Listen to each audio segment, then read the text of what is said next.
Hello everyone. If you like what I'm doing here, please consider subscribing, liking, and commenting. It would really help the channel out quite a bit. Thank you very much.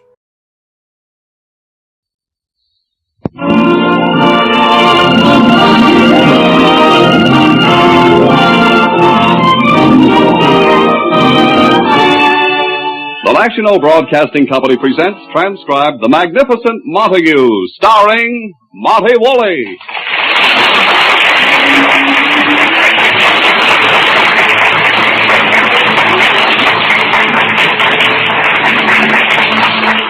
This is a day of decision for the magnificent Montague. This bulwark of the Shakespearean stage, after 8 years of unemployment, has succumbed to his mortal enemy, radio. He is Uncle Goodhart, hero of an afternoon program. But now suddenly he is confronted with an opportunity for a triumphant return to the stage in Romeo and Juliet with Catherine Cornell, to play Romeo, the one role he's never done. Ah, but here's the rub. To play Romeo, he would have to shed his crowning adornment, his beard. If he doesn't, it means back to Uncle Goodhart. Every hour on the hour, he's changed his mind. All night he has paced the floor, trying to reach a momentous decision. To save or not to save, that is the question. His decision? We'll have to wait until he gets up. Shh. It is morning in the Montague apartment. His wife, Lily Boheme, and Agnes the maid anxiously await his arrival at the breakfast table, knowing this is the day of decision.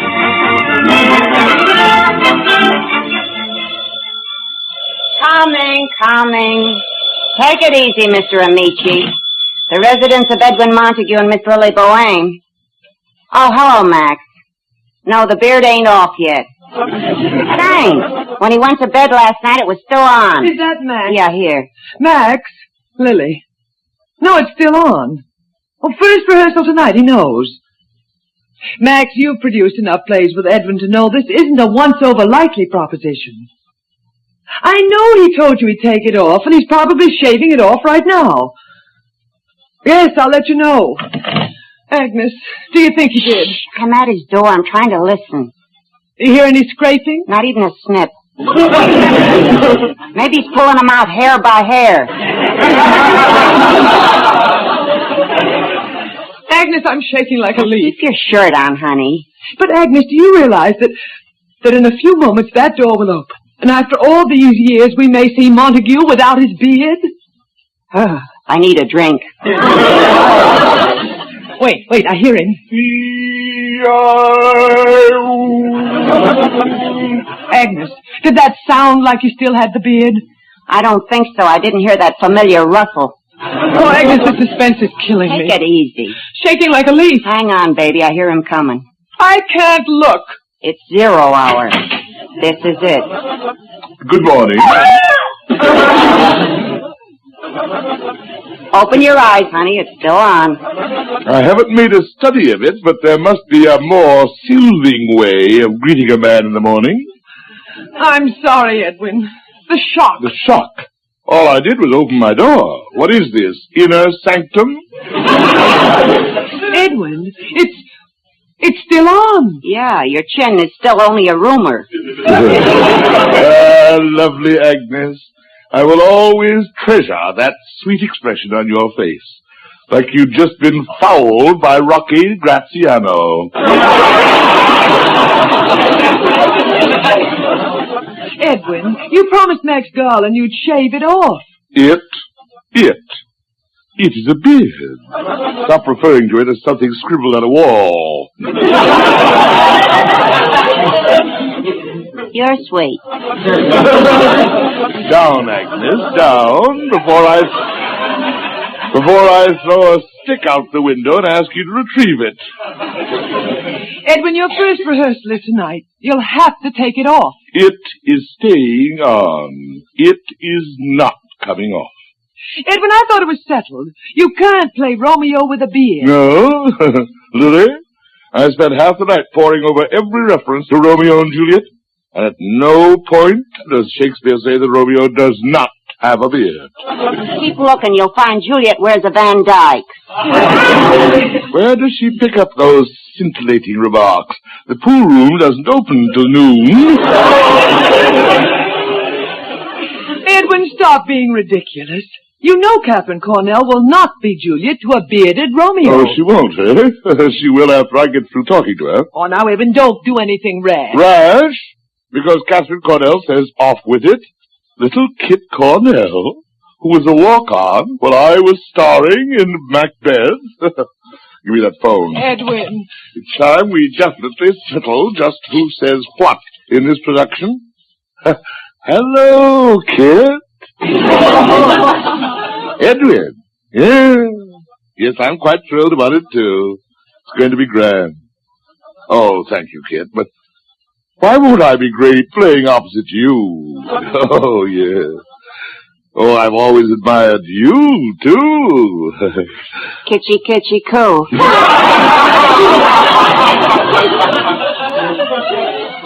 Excuse me, Kit. Lily, would you put something in Agnes's mouth? I believe the sofa will just fit.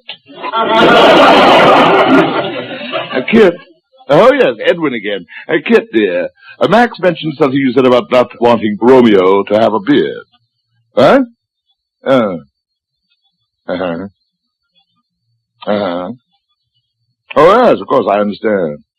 But I just hadn't looked at it from your side. Of course, I see your point. I just hadn't thought of that. Oh, it's perfectly clear. It's perfectly clear. Goodbye, Kit. Well, Edwin? I didn't realize there was so much kissing in the play.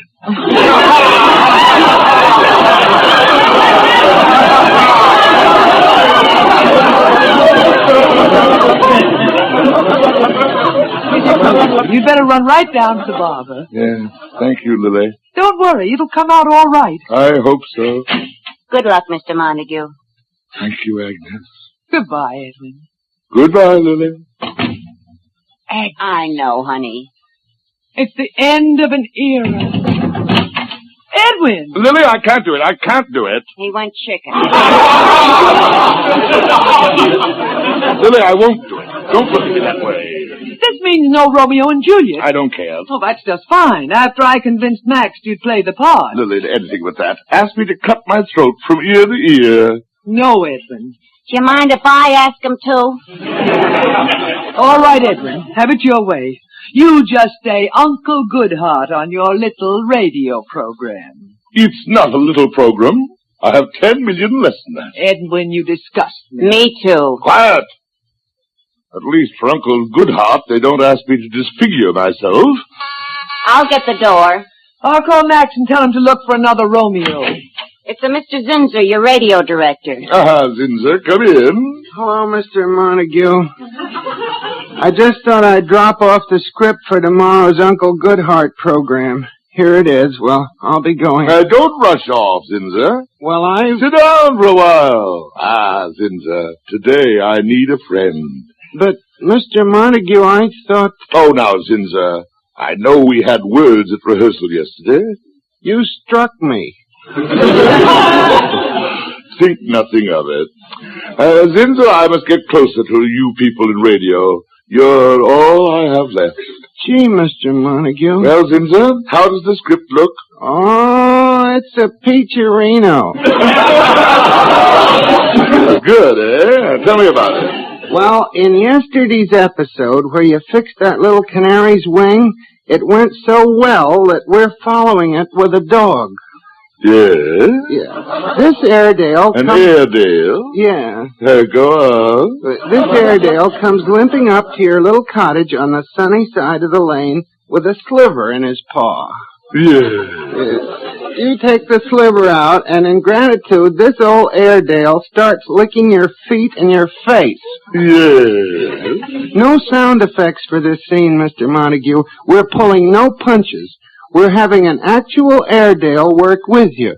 Mr. Montague, did you want something? No, Mr. Zinzer, I'm just reaching for this poker. Oh. I'm about to bring it down in your paper-thin, eggshell head, hoping by some stroke of luck it'll come in contact with your peanut brain. Mr. Montague. Get out and take that script with you. Don't strike me. And I was going to give up Romeo and Juliet for that. Get out. Edwin, what happened? The beard comes off, I'm going to do Romeo. Edwin! Viva la Montague! I must have been mad. It took an Airedale licking at my feet to bring me to my senses.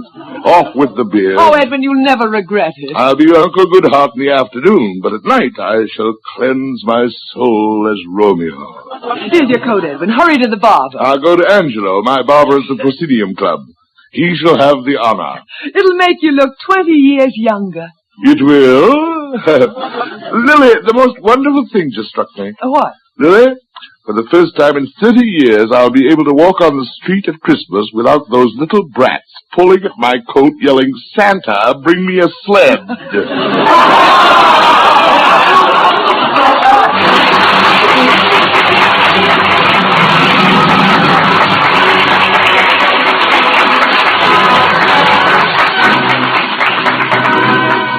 We'll be back with a magnificent Montague in just a moment. There's Mystery on Saturday evening on NBC. Tomorrow, Herbert Marshall stars as the Man Called X, a man without a name who travels the world over protecting his country's interests. He's the Man Called X. Tomorrow over most of these NBC stations.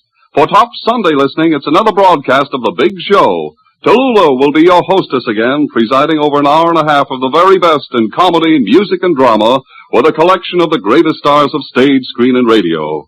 Yes, the Chimes are your invitation this Sunday and every Sunday to The Big Show. And now back to the magnificent Montague. His decision has been made. His beard will come off. He enters the barber shop of the Proscenium Club. Angelo is waiting.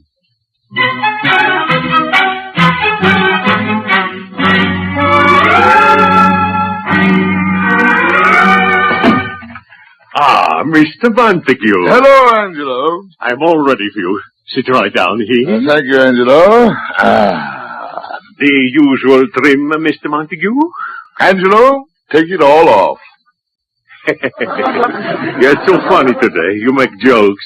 I'll just trim a little bit of... Angelo, I said take it all off. Remove it. Everybody says Mr. Montague is a great act of tragedy, but today you are a comedian. The usual trim, eh? Angelo, you don't seem to grasp this honor I'm bestowing on you. You and your shears have been selected to cut off the Montague beard. Maybe.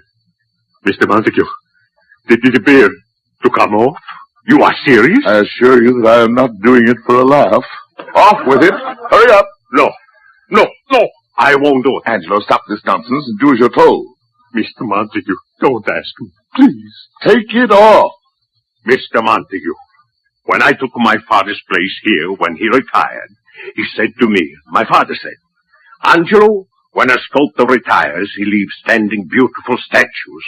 A composer leaves beautiful music. It should live on after him. I, Angelo, he said, I'm just a poor barber, but I leave just one work of beauty to be remembered by. Signor Montague's beard. That's very touching, and now that we're through with the sentimental slush for the day, take off the beard. It is not a beard. It is my family shrine.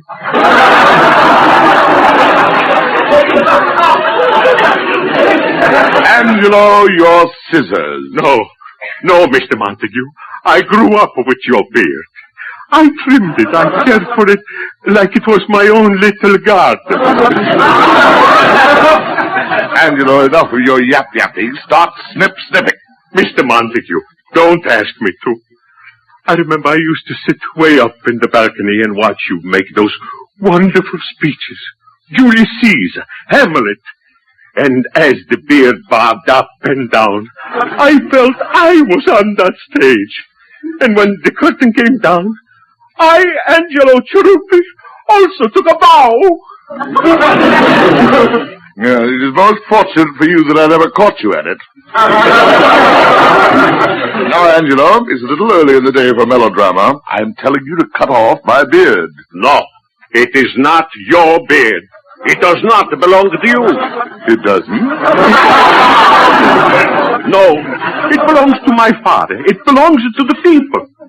The people in whose memory the great Montague shall always live. It is not for you to say, cut it off. It is not your beard. Must I carry around a bill of sale? Angelo, will you, No! You had your chance. I will go to Harry's Broadway barbershop where sentimentality and shaving do not mix. Next.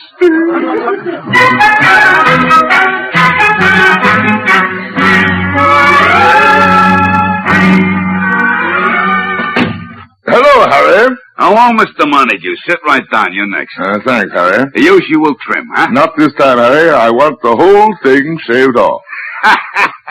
Hey, that's a good one. You know, you're getting to be like those comics with the bald heads who come in here and say, part it in the middle. The usual trim. Harry, please, I don't want any trouble. Just take it all off. The beard? Yes. You serious? Yes, I want it off. Get going. Well, Harry? I'm sorry, Mr. Montague. I can't do it. What's going on here? What must I do in order to get a shave? Bring a note from my mother?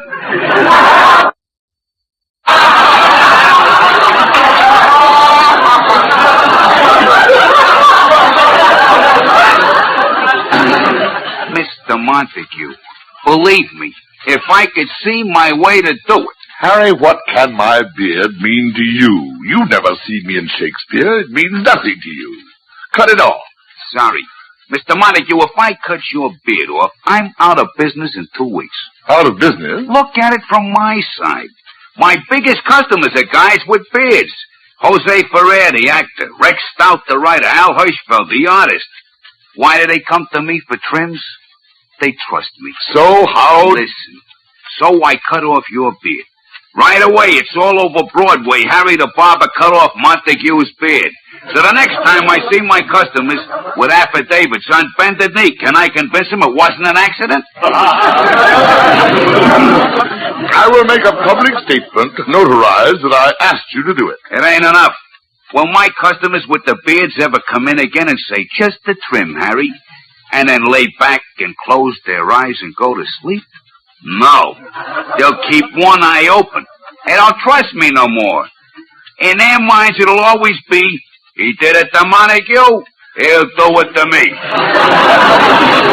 Harry, for heaven's sake, there must be a barber on Broadway who isn't psychopathic about my beard. There must be. Let me know how you come out. Next.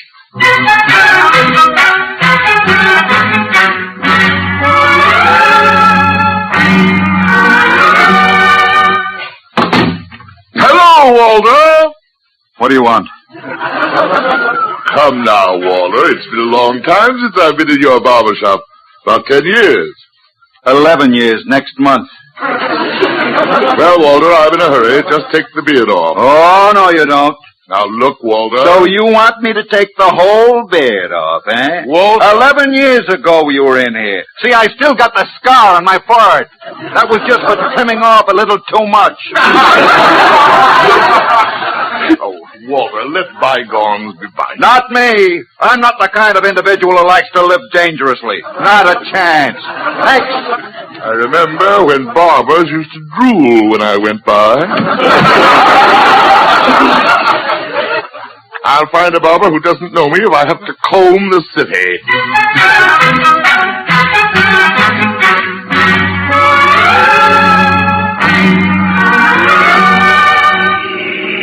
Hold it.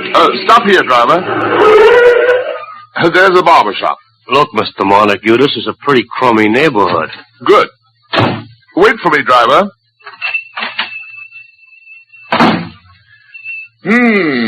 If either of you two barbers will be so kind. Be with you in a second, chum. I knock with 5. I got 3 on the cut. Brother, I'm on a schneid. Gentlemen. I'm coming, Buster. Wait. Look at the time.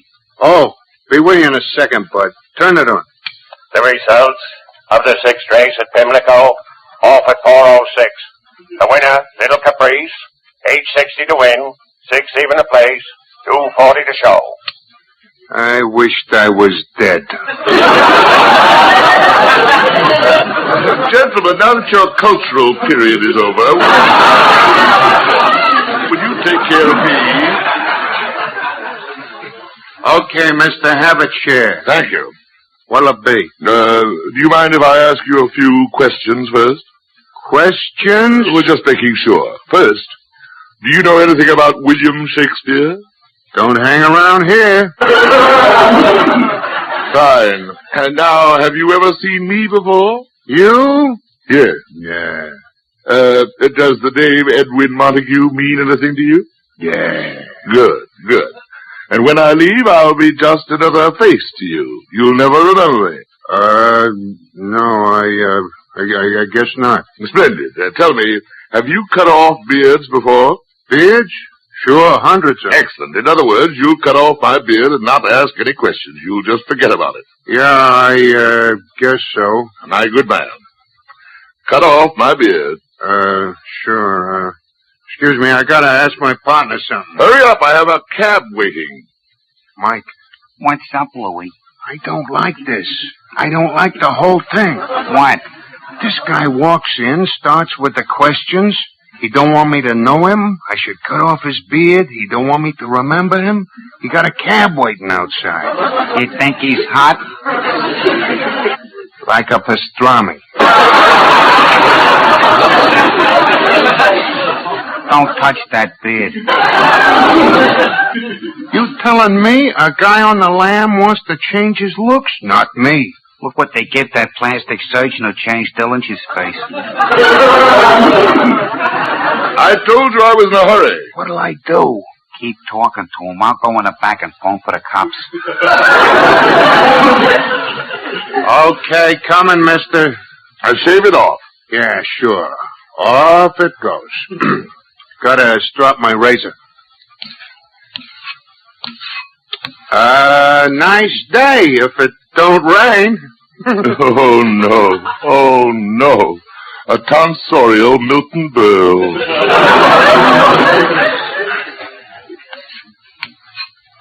Say, that was something, huh? Branch Rickey leaving the Dodgers? Who leaving what?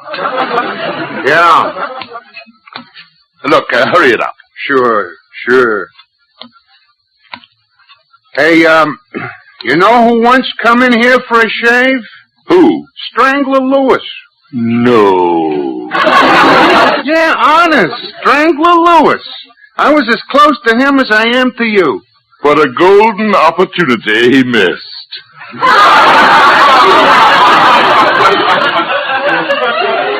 Do you stop sharpening the razor and start? This the guy? Yeah, officer. He's the one. Are you dead-end characters referring to me? Okay, Whiskers, on your feet. Let me warn you, you flat-footed boob. If you lay one clammy hand on me, you will be the center of a police investigation that'll make the last one look like a quilting bee.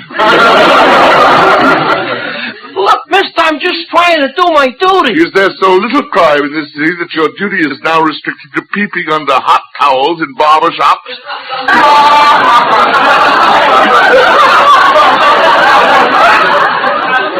Please, mister, I got a complaint on a suspicious character. If you just tell me who you are, that's all I want. You didn't recognize me? No, sir, who are you?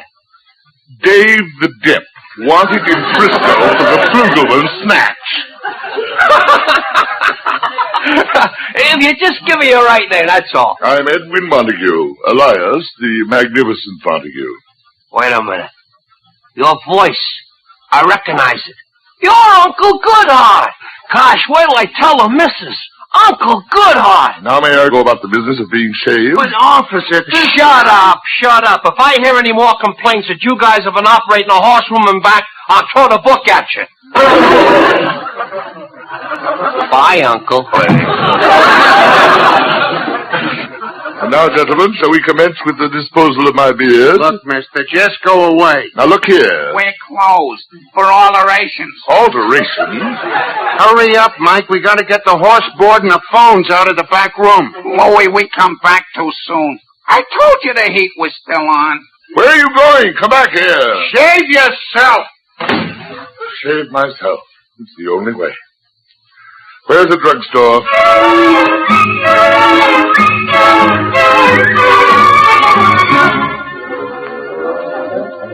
Yes, sir. And what can I do for you, sir? I wish to buy a razor. Yes, sir. Would you like the Schick Injector, Push-Pull, Click-Click, the Gillette Look Sharp, Be Sharp, Gem, Pasana, Shave Master? We have a combination deal, razor and aqua velvet lotion. Join the aftershave club, you know. My dear young man, gaze upon me. Do I look like a man who could be a prominent member of the aftershave club?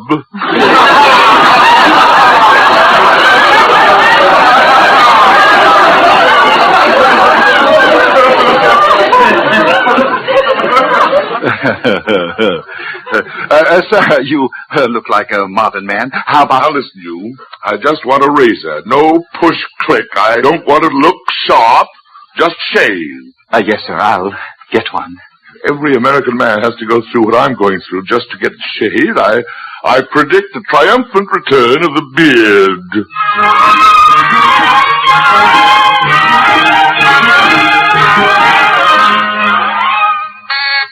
That must be him. Agnes, I wonder how he looks. Steady, honey. I can't look. I'm shaking myself. Well, here goes. The muff is still there, and it's mellow. What is this? You sound like the Duncan sisters making a comeback in Dracula. Edwin, it's still on. Yes, but you are gazing at its last moments. I am taking it off myself. But, Edwin, do you still remember how to shave? But I have a book of instructions. I am fully equipped. I have my own push-pull, clack-clack. I am the proud owner of the special gift offer handy dispenser with the sharpest edges ever honed. I'm tingling in anticipation of that aqua velvet aftershave glow. And I'm undecided whether to be a handsome knave with Burma shave or on the beam with palm olive cream. He's loaded. Edwin, why don't you just run down to a barber? Barbers? Barbers? You're speaking of a contemptible tribe of yellow-livered cowards who should be impaled on a spit and broiled under their own sun lamps.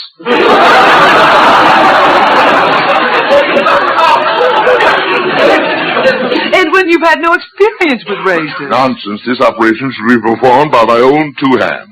Dr. Montague wanted a surgery. Really, Lily, wouldn't it be patriotic if we released Agnes for active duty?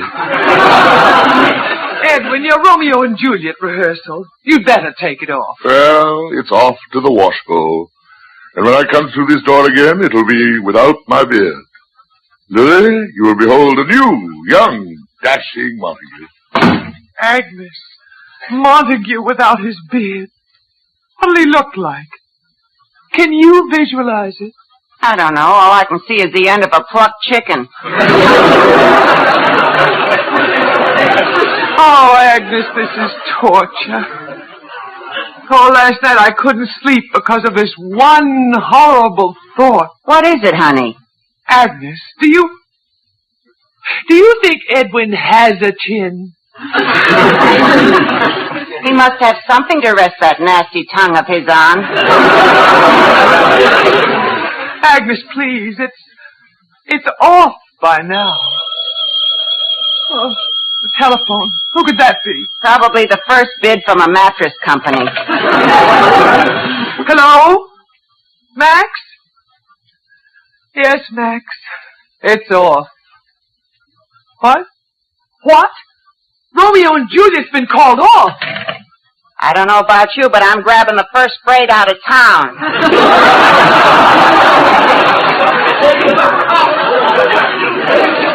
Agnes, we must stop him. Success! Success! Success. It's too late. Here he comes. Success! Success? Yes, I finally got the top off the shaving cream. Hallelujah, it's still on. Oh, Edwin, you're still you. Lily, stop talking like a song title. Edwin, you don't have to do it. Romeo and Juliet has been called off. Called off. Called off. Max couldn't get a theater. That incompetent excuse of a theatrical producer. Oh, Edwin. But Lily, it would have made me so much younger. No, Edwin, it's better this way. I still have you and it. I still have it. Yes, Lily, it's better this way. The immortal Shakespeare said all there was to say on the subject. Shakespeare? Act 2, Scene 1, in Much Ado About Nothing. He that hath a beard is more than a youth, and he that hath no beard is less than a man.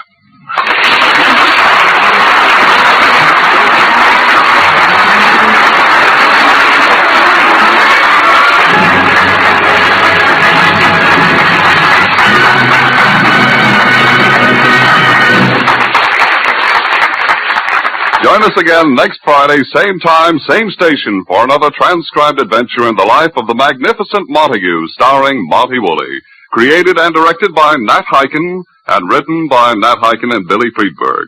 Lily Boehm was played by Ann Seymour. Agnes was played by Pert Kelton. Also included in tonight's cast were Johnny Gibson, Jackson Beck, Danny Yocco, Bob Sweeney, and Santos Ortega. This is Don Pardo speaking.